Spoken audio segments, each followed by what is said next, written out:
रहेगा। बहुत बहुत शुक्रिया अमित, तमाम जानकारी के लिए। इस बड़ी खबर पर नजर आप बनाए रखिए, तमाम अपडेट हम अपने दर्शकों तक सबसे पहले पहुंचाएंगे। तो सुशांत सिंह राजपूत के पिता के वकील विकास सिंह ने न्यूज 18 से बातचीत में कहा है कि मुंबई पुलिस की ओर से इस पूरे मामले को डिरेल करने की कोशिश की जा रही थी। विकास सिंह से बात की हमारे संवाददाता अमितेश कुमार ने। करते हैं सुशांत सिंह राजपूत के पिता के वकील विकास सिंह से। विकास सिंह जी, जिस तरह से सीबीआई जांच की अनुशंसा को मान लिया है केंद्र सरकार ने भी, और उसके बाद नोटिफिकेशन भी अब जारी होकर के आगे जो उसकी जांच की प्रक्रिया शुरू होगी, कब उम्मीद करते हैं, कब तक जांच शुरू हो पाएगी और आगे किस दिशा में जांच आगे बढ़ेगी?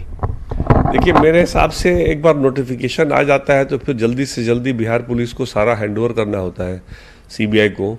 तो मेरे को लगता है इस प्रक्रिया में लोग लगे होंगे और जितना जल्दी हो सके वो हैंडओवर करेंगे, क्योंकि अब एक दिन का भी गैप जो है या डिले जो है हमारे इन्वेस्टिगेशन को नुकसान पहुंचा सकता है। इसलिए मैं तो चाहूँगा कि एकदम से जल्दी ये हो जाए हैंडओवर और सीबीआई की जांच स्टार्ट हो जाए।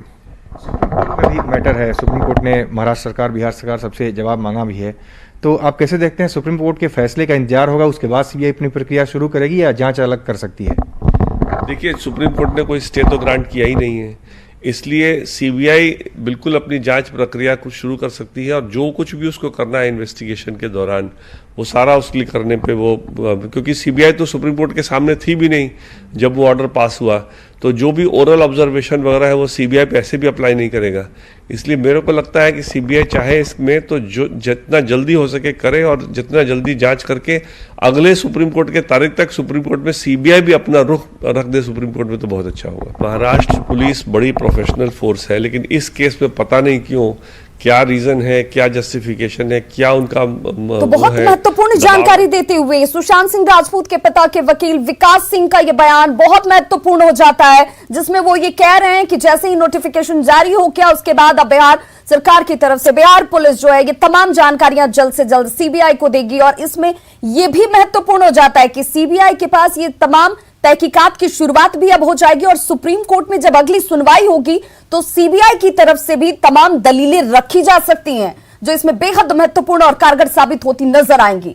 सुशांत केस की जांच करने मुंबई गए पटना के आईपीएस ऑफिसर को वहां पर क्वारंटीन किए जाने और इस पर बवाल के बाद बीएमसी ने पटना रेंज के आईजी संजय सिंह को कल एक बार फिर से फोन पर यह जवाब दिया, जिसमें बीएमसी ने नियम का हवाला देते हुए पटना मध्य के सिटी विनय तिवारी को, सिटी एसपी जो है विनय तिवारी, उनको क्वारंटीन मुक्त करने की मांग को मानने से साफ इनकार कर दिया।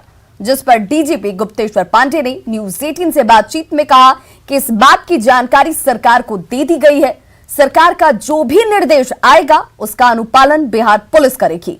डीजीपी ने कहा कि बिहार पुलिस बीएमसी के जवाब के खिलाफ कोर्ट का दरवाजा खटखटाएगी और आज ही बिहार के महाधिवक्ता से भी इस पूरे मसले पर राय ली जाएगी। गुप्तेश्वर पांडे से बातचीत की हमारे सहयोगी अमित कुमार ने।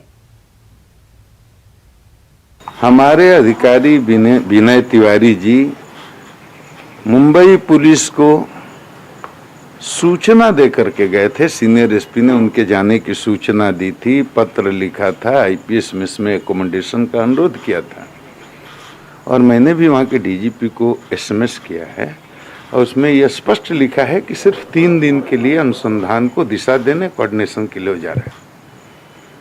ये गए, आईपीएस मिस नहीं मिला अलग बात है। ये जहाँ ठहरे हुए थे उसी दिन आधी रात को जाकर के बीएमसी के पदाधिकारियों ने बिना उनका कोई स्पीडी एंटीजन टेस्ट किए हुए, चाहे जो रैपिड एंटीजन टेस्ट किए हुए, उनके हाथ पर ठप्पा मारकर उनको क्वारंटीन कर दिया कि मतलब आप अब बाहर नहीं निकल सकते, अनुसंधान नहीं कर सकते, किसी का स्टेटमेंट नहीं ले सकते। एक तरह का हाउस अरेस्ट ही इसको मैं कहूँगा। जब इसकी जानकारी मिली, हम लोगों ने बीएमसी के चीफ को पत्र लिखा, उन्हीं का नियम कानून का हवाला देते हुए कि इसमें एग्जेम्पशन का प्रावधान है, हमारे अफसर ऑफिशियल ड्यूटी पर गए हैं, आपको सूचना देकर गए हैं, इनको एग्जेम्पशन दे दीजिए। लेकिन उसका जवाब उन्होंने दिया, उसका सार यही है कि एग्जेम्पशन नहीं देंगे।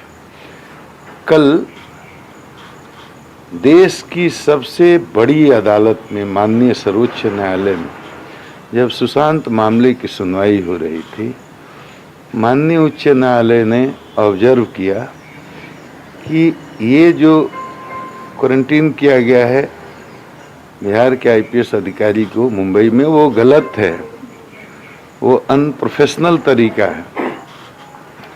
माननीय सुप्रीम कोर्ट के इस ऑब्जर्वेशन के बाद पटना के आईजी साहब ने फिर बीएमसी के अधिकारियों से संपर्क किया और ये बताया कि अब तो माननीय सुप्रीम कोर्ट का भी ऑब्जर्वेशन है कि ये ठीक नहीं है।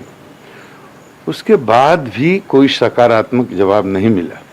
आपने कहा कि कोर्ट जाएंगे। था, रात तक उम्मीद थी कि वो छोड़ देंगे, लेकिन रात को 11 बजे जब मैंने विनय तिवारी को फोन किया तो पता चला कि वो अभी भी क्वारंटीन है, मतलब हाउस अरेस्ट ही एक तरह से है ये।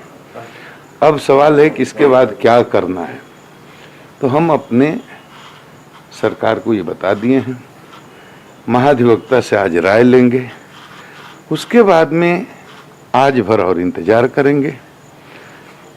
उसके बाद हम लोग कल ये तय करेंगे कि क्या करना है। कोर्ट भी जा सकते हैं, एक ऑप्शन वो भी है, लेकिन ये तय करेंगे आज भर इंतजार करने के बाद और महाधिवक्ता से राय लेने के बाद। वहीं बिहार फार्मासिस्ट और एएनएम कर्मियों ने स्वास्थ्य